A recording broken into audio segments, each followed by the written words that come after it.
This is a Switch 2! Oh wait, actually, it's 2 Switch. I'm confused. Here are some fun facts anyways. Development of the Nintendo Switch 2 started shortly after the OG Switch was released. Back then, they'd look at the performance limitations of the OG Switch and were trying to come up with changes that would make the thing even better. In 2019, the real work began, and this is when the team decided to create a more powerful version of the Switch instead of focusing on a new hardware gimmick like Nintendo typically does. In 2023, Nintendo actually showed some Switch 2 demos at Gamescom to selected developers. These demos were said to include a version of Zelda Breath of the Wild running at a higher frame rate and resolution. Obviously, Nintendo made people sign non-disclosure agreements, so these rumors will probably stay rumors forever. But now that the Switch 2 is out, and now that I'm holding this in my hands, I have a feeling these were more than rumors. The Nintendo Switch 2 is backwards compatible with the OG Switch games. This is not the first time a Nintendo console is backwards compatible, but this time it was done differently. The Switch 2 uses software and hardware emulations to make Switch 1 games work, meaning that there isn't a Switch 1 inside the Switch 2. Nope, they're just kind of emulating the whole thing, and it's seamless and works flawlessly. Brilliant work, guys. It was really important for Nintendo to make sure Switch 1 owners could play their games on the successor, and this backwards compatibility requirement is one of the reasons the console got its name today, Switch 2. Apparently, the name Super Nintendo Switch was also considered at some point, paying homage to the Super Nintendo being the successor to the NES, but Nintendo felt like this name would diminish the backwards compatibility feature, so they decided to go with Switch 2 instead. Speaking of names, well, the codename for the Nintendo Switch 2 wasn't even shared by Nintendo, but we ended up knowing anyway. Pokemon developer studio Game Freak was actually a target of a huge data leak that revealed all sorts of information on upcoming and previous games they were working on. Amongst this leak was the codename for their upcoming Pokemon game to be released on the Nintendo Ounce. Ounce. Interesting codename. As you know, the Joy-Con 2 connects to the Nintendo Switch 2 using magnets. But this idea wasn't new for Nintendo. In fact, they wanted the magnets to be part of the original Switch model, but back then they felt the connection was too wobbly and not strong enough. This is why they decided to go with the railing system instead. Luckily, I'm happy to report that they mastered the power of magnets with the Nintendo Switch 2, and there is nothing wobbly about this new console. Just like the original Nintendo Switch, well, the Switch 2 is not region-locked, meaning that you can play game cartridges and apps from all around the world. The thing is, Japan actually has a region-locked version of the Nintendo Switch 2. This Japanese-only model is way cheaper, but it can only be used in Japan, it can only play Japanese versions of the games, and it only supports the Japanese language. During the Consumer Electronics Show of 2025, accessory manufacturer Genki decided to show off their new Switch 2 accessories to everyone. The problem was that back then the Switch 2 hadn't been revealed yet, so yeah, they kinda leaked the whole thing, and they were not really ashamed of it. Until Nintendo decided to sue them. Now they've been real quiet about the whole thing, and visiting their accessory page for Switch 2 doesn't really show anything anymore. Uh-oh, the Nintendo ninjas gotcha! A couple months before the release, Nintendo actually sent hundreds of thousands of consoles to the USA to be stockpiled in order to avoid the tariffs that the Trump administration wanted to enact. This would drive up the price considerably, and considering the console was already quite expensive, well, Nintendo couldn't deal with that. They also shifted production from China to Vietnam to avoid having to pay higher tariffs. This economic trade war also forced Nintendo to actually delay the pre-order date, because they'd have to see what needed to be done with the prices and everything. In the end, the console remained at its initial price, but the accessories were made a bit more expensive in the US. And speaking of, the Nintendo Switch 2 retails for $449 and $499 for the Mario Kart bundle, making it the most expensive console ever released by them. This led to some outrage online, with the hashtag #DropThePrice being used quite a lot on social media. In fact, during the Nintendo Treehouse live streams where Nintendo were showing off the upcoming games, the chat would spam this hashtag for the entire duration. It was kind of annoying, to tell you the truth. And guess what? Despite all of that, the Nintendo Switch 2 ended up being the most pre-ordered console of all time according to some retailers like GameStop. And well, once the console came out, it sold 3.5 million units in its first 4 days. Well, I guess the online boycott didn't work out so well, eh? If you don't currently have a Switch 2 but might be planning to get one down the line, well, you should totally buy the Nintendo Switch 2 edition cartridges of upcoming games, like Metroid Prime 4 or Pokemon Legends ZA. Basically, these cross-gen titles will look and play a bit better on the Switch 2, but if you grab a Switch 2 edition cartridge and insert it in the OG Switch, they will work and play the Switch 1 version of that game. This will allow you to experience the game on Switch 1, and eventually when you upgrade to Switch 2, well, you'll instantly have the updated version ready to play. Pretty cool, right? HD Rumble 2 is pretty cool, as it can vibrate quite a lot and even produce sounds using those vibrations. But be careful, because if there's too much rumble going on for extended periods of time, the rumble will be disabled for a short amount of time.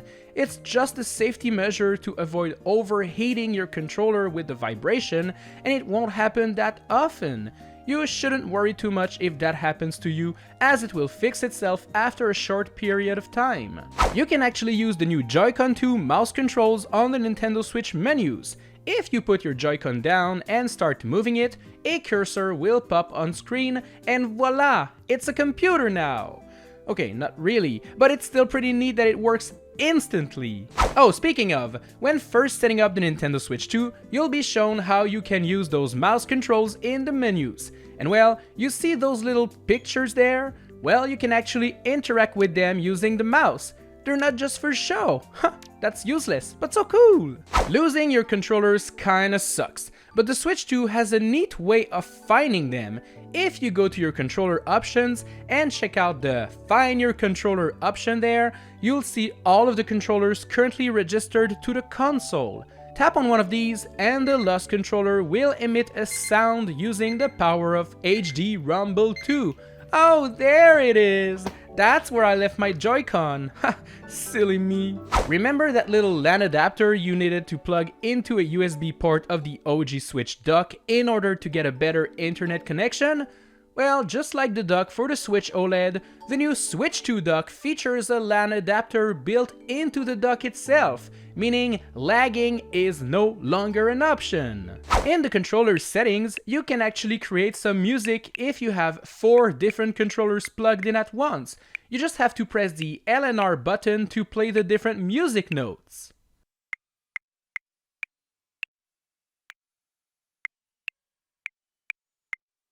While Nintendo releases all of their games on a lovely red cartridge that contains it all, a bunch of third parties have decided to go for Genki cards, which do look a lot like cartridges, but they do have this little key icon on the banner there. What are they? Well, basically, they are digital games, but with a physical key to play them.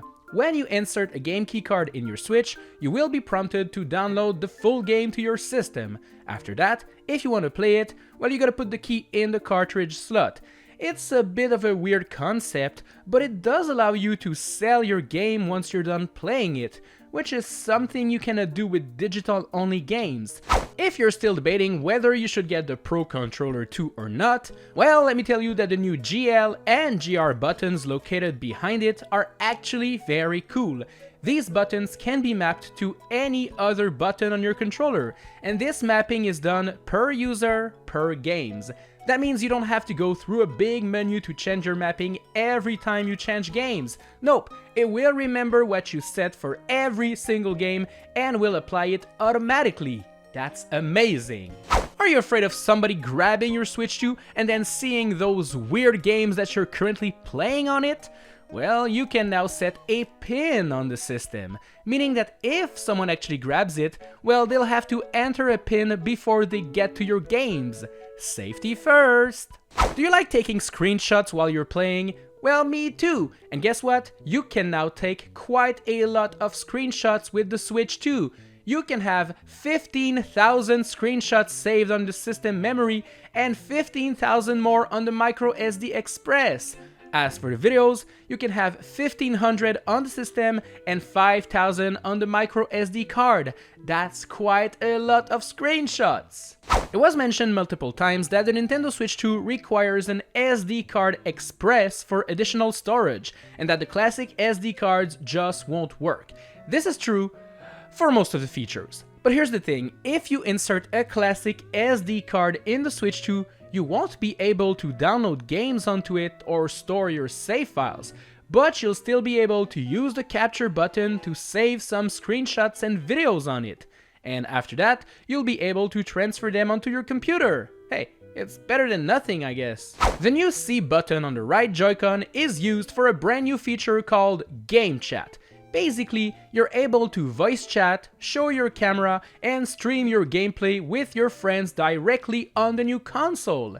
This is something Nintendo wanted to implement after the 2020 pandemic, when developers were stuck talking to each other online.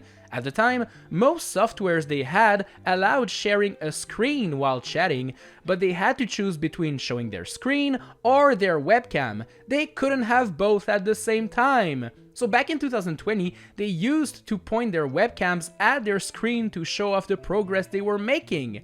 Well, with Game Chat, this is no longer a problem. Game Chat is pretty cool, but did you know it actually features an accessibility option that wasn't advertised? As you play your video game and chat with your friends, you can actually turn on live captions. Once that is done, a box will pop up on screen and everything you and your friends will say will be transcribed in real time. It works surprisingly well, even when multiple people are talking over each other. Pretty cool, right? And if you want to do the opposite, you can do it too. By going to this menu here, you can have a keyboard pop up on screen and everything you'll type here will be said to the other players with an AI sounding robot voice. Hello gamer, right. This is Nico www. When you unlock your Switch 2, you'll have to press the same button 3 times to get to the main menu. And well, depending on the button you'll be pressing, the sound the console will make will be different. It's totally useless, but very cool nonetheless. For their 2025 season, the Seattle Mariners are actually partnered with Nintendo of America and they have the Nintendo Switch 2 logo on their team jerseys. See? Right there! Pretty cool, eh? The new GameCube app for Switch 2 has neat little Easter eggs. If you hold the left control stick in any direction, the classic GameCube opening will play.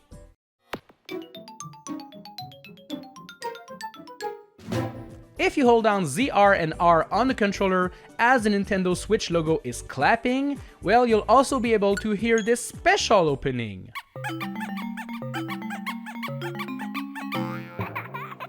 And if you hold down ZR and R on 4 controllers at once, you'll get this third opening instead. All of these Easter eggs were on the classic GameCube, so having them on the app on Switch 2 is just really amazing. According to a sales report that was released in July, Nintendo Switch 2 has sold over 5 million units in its first month. The following day, Nintendo kind of denied these sales reports, saying it was not a leak, but more of a test data being put online, and it is incorrect. So I guess we'll have to wait until August 1st when the actual sales will be made public. Well, there you go. I hope you learned something new. And if you did, well, make sure to give this video a like and share it around. In the meantime, well, check out these videos. I really like them and they are pretty good. I promise. All right. Bye. Gonna go play my Nintendo Switch 2. Or my 2 Nintendo Switch. I don't know anymore.